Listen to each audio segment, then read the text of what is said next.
Hello, അസ്സലാമു അലൈക്കും. Welcome back to my channel. അപ്പോൾ ഇന്ന് വന്നിട്ടുള്ളത് റേഷൻ കടയിൽ നിന്ന് വാങ്ങിച്ചെടുക്കുന്ന വൈറ്റ് റൈസ് വെച്ചിട്ട് നല്ലൊരു അടിപൊളി ബ്രേക്ക്ഫാസ്റ്റാണ് ഇന്ന് നമ്മളിവിടെ റെഡിയാക്കി എടുക്കുന്നത് കേട്ടോ. അതും നമ്മൾ ഒട്ടും എണ്ണ കുടിക്കാത്ത നല്ല പ്ലഫി ആയിട്ടുള്ള രീതിയിലാണ് റെഡിയാക്കി എടുത്തിട്ടുള്ളത്. കണ്ടില്ല, നല്ല അടിപൊളിയായിട്ടുള്ളൊരു ബ്രേക്ക്ഫാസ്റ്റാണ് റെഡിയാക്കി എടുത്തിട്ടുള്ളത്. അപ്പോൾ എല്ലാവർക്കും നമ്മുടെ വീഡിയോസ് ഇഷ്ടമാവും. നമ്മുടെ വീഡിയോ ഇഷ്ടമായി കഴിഞ്ഞാൽ ഒന്ന് ലൈക്ക് ചെയ്യുക. ആദ്യമായി കാണുന്നവരാണെങ്കിൽ സബ്സ്ക്രൈബും കൂടെ ചെയ്യാം കേട്ടോ. അപ്പോൾ എങ്ങനെയാണ് നമുക്ക് ഈ ഒരു വൈറ്റ് റൈസ് വെച്ചിട്ട് ഈ എണ്ണ കുടിക്കാത്ത നല്ല പ്ലഫി ആയിട്ടുള്ള നെയ്പ്പത്തിൽ റെഡിയാക്കി എടുക്കാമെന്ന് ഒന്ന് കണ്ടു നോക്കിയാലോ.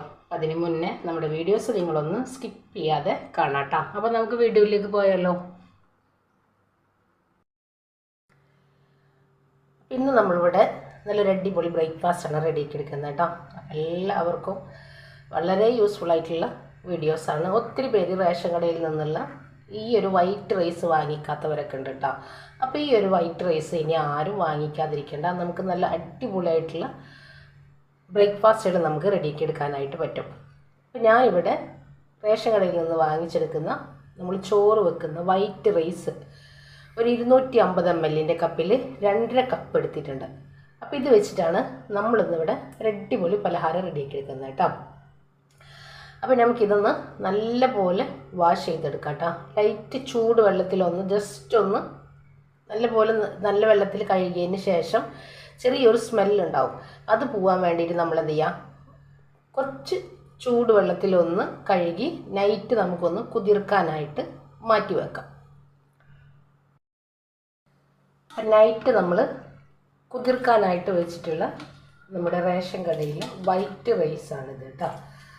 പിന്നെ നമുക്കിത് ഒരു അരിപ്പയിലോട്ടൊന്ന് മാറ്റിയിട്ട് ഒട്ടും വെള്ളമില്ലാതെ നമുക്കൊന്ന് മാറ്റിയെടുക്കാം. തേങ്ങ വേണം, അതിനോടൊപ്പം തന്നെ കുറച്ച് അധികം ചുവന്നുള്ളി വേണം, ചെറിയ ജീരകം, പിന്നെ നമ്മുടെ വലിയ ജീരകം, പെരുംജീരകം, നല്ല ജീരകം, ഇത്രയും ചേർത്തിട്ട് നമുക്ക് മിക്സിയുടെ ജാറിൽ ഒന്ന് അരച്ചെടുക്കണം.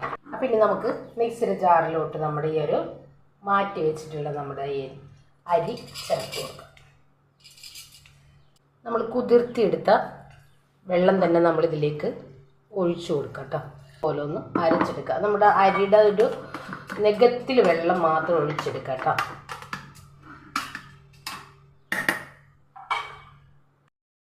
അപ്പം ഇതാ നമ്മൾ അരച്ചുകൊണ്ട് വന്നിട്ടുണ്ട്.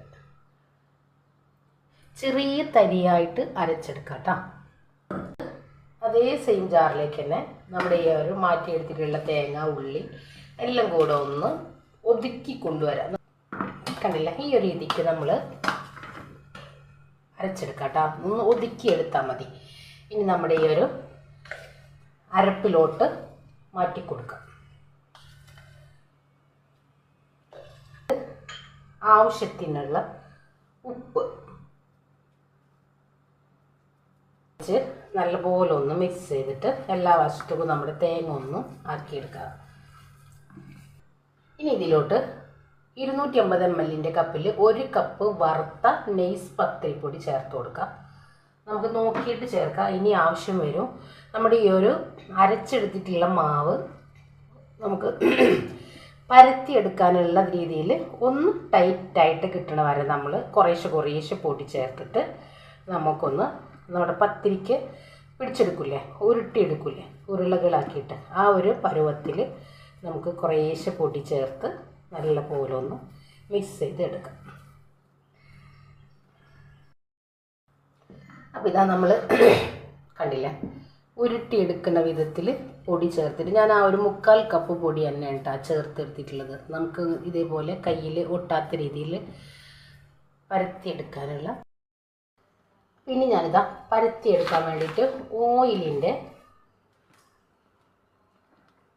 ഒരു കവറാണ് എടുത്തിട്ടുള്ളത് കേട്ടോ. അപ്പോൾ ഇതിലേക്ക് നമുക്ക് കുറച്ച് ഉരുളകളാക്കി, വലിയ ഉരുളകൾ എന്ന് വെച്ചാൽ ഒരു മീഡിയം രീതിയിലുള്ള ഉരുളകളാക്കിയിട്ട് നമുക്കിതിൽ വെച്ചിട്ട് കൈ വെച്ച് തന്നെ ഒന്ന് പരത്തിയെടുക്കാം. ഇതേപോലെ നമുക്ക് കൈയുടെ ഈ ഒരു വശം വെച്ചിട്ട് ഇങ്ങനെ പരത്തണമെങ്കിൽ അങ്ങനെ പരത്തിയെടുക്കുക. അതല്ല നിങ്ങൾക്ക് ഒരു പ്ലേറ്റ് വെച്ചിട്ട് ഇതിൻ്റെ മീതൊക്കെ ജസ്റ്റ് ഒന്ന് പ്രസ് ചെയ്ത് കൊടുത്തു കഴിഞ്ഞാൽ അങ്ങനെ നമുക്ക് പരത്തിയെടുക്കാം കേട്ടോ. അപ്പോൾ ഞാനിപ്പോൾ ഇതേപോലെ ഒരു ഉരുളെടുത്തിട്ട് നമുക്ക് ഈ ഒരു വശം വെച്ച് ഇതേപോലെ ഒന്ന് മടക്കി കൊടുത്തിട്ട് പരത്തിയങ്ങ് എടുക്കാം. അതുപോലെ ഒരു പ്ലേറ്റ് വെച്ചിട്ട് ജസ്റ്റ് ഒന്ന് പരത്തിയെടുത്താൽ മതി. ഇതിന് പകരം വാഴയിലയിലും നമുക്കിത് പരത്തിയെടുക്കാം കേട്ടോ. കണ്ടില്ലേ? അപ്പോൾ ഒന്നും കൂടെ നമുക്കൊന്ന് പരത്തിയെടുക്കാം. അതല്ലെങ്കിൽ പത്തിരി പ്രസ്സിൽ പരത്തിയെടുക്കാം. ഏതാണോ നമുക്ക് എളുപ്പം ആ ഒരു രീതിയിൽ നമുക്കിത്. എണ്ണ ചൂടായിട്ടുണ്ട്. ഇനി നമുക്കിതിലേക്ക് ഓരോന്നായിട്ട് കൊടുക്കാം.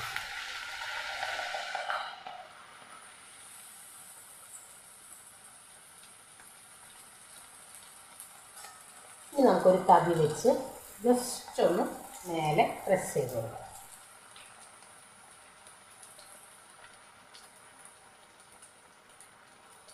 ഇതേപോലെ ഇങ്ങനെ പൊള്ളച്ചങ്ങ് പൊന്തി വന്നു.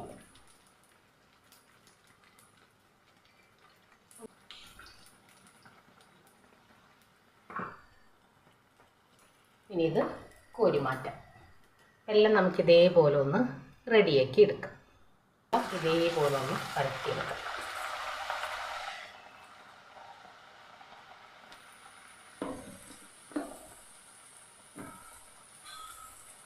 തവി വെച്ച് ജസ്റ്റ് ഒന്ന് പ്രസ് ചെയ്ത് കൊടുക്കാം.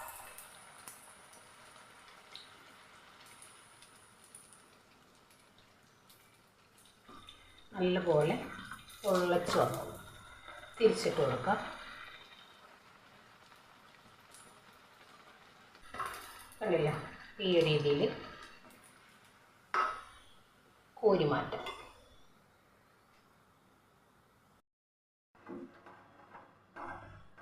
അപ്പോൾ ഇതാ നമ്മുടെ റേഷൻ കടയിൽ നിന്ന് വാങ്ങിച്ചെടുക്കുന്ന വൈറ്റ് റൈസ് വെച്ചിട്ടാണ് നമ്മൾ ഈ ഒരു നെയ്പ്പത്തിലൂടെ റെഡിയാക്കി എടുത്തിട്ടുള്ളത്. കണ്ടില്ല? നല്ല പെർഫെക്റ്റ് ആയിട്ട് തന്നെ നമുക്കിത് റെഡിയാക്കി എടുക്കാനായിട്ട് പറ്റും. ഒട്ടും എണ്ണ കുടിക്കുക അങ്ങനെ ഒന്നുമില്ല കേട്ടോ. അപ്പോൾ ഇനി ആരും റേഷൻ കടയിൽ നിന്ന് നമ്മുടെ ആ ഒരു വൈറ്റ് റൈസ് വാങ്ങിക്കാതിരിക്കണ്ട. ഇത് വെച്ചിട്ട് നമുക്ക് ഒത്തിരിയേറെ ഐറ്റംസുകൾ നമുക്ക് റെഡിയാക്കി എടുക്കാനായിട്ട് പറ്റും. കണ്ടില്ല? എണ്ണ കുടിക്കുക അങ്ങനെ ഒന്നുമില്ല കേട്ടോ. നല്ല അടിപൊളിയായിട്ട് നല്ല പെർഫെക്റ്റ് ആയിട്ട് തന്നെ നമുക്കിത് കിട്ടിയിട്ടുണ്ട്. അപ്പോൾ എല്ലാവർക്കും നമ്മുടെ വീഡിയോസ് ഇഷ്ടമാണെന്ന് വിശ്വസിക്കുകയാണ്. അപ്പോൾ എല്ലാവരും ഒന്ന് ട്രൈ ചെയ്ത് നോക്കുക. ഫീഡ്ബാക്കും കൂടെ അറിയിക്കട്ടോ. അപ്പോൾ ഇൻഷാ അല്ലാഹ് നാളെ മറ്റൊരു വീഡിയോ കാണുന്നവരെ അസ്സലാമു അലൈക്കും.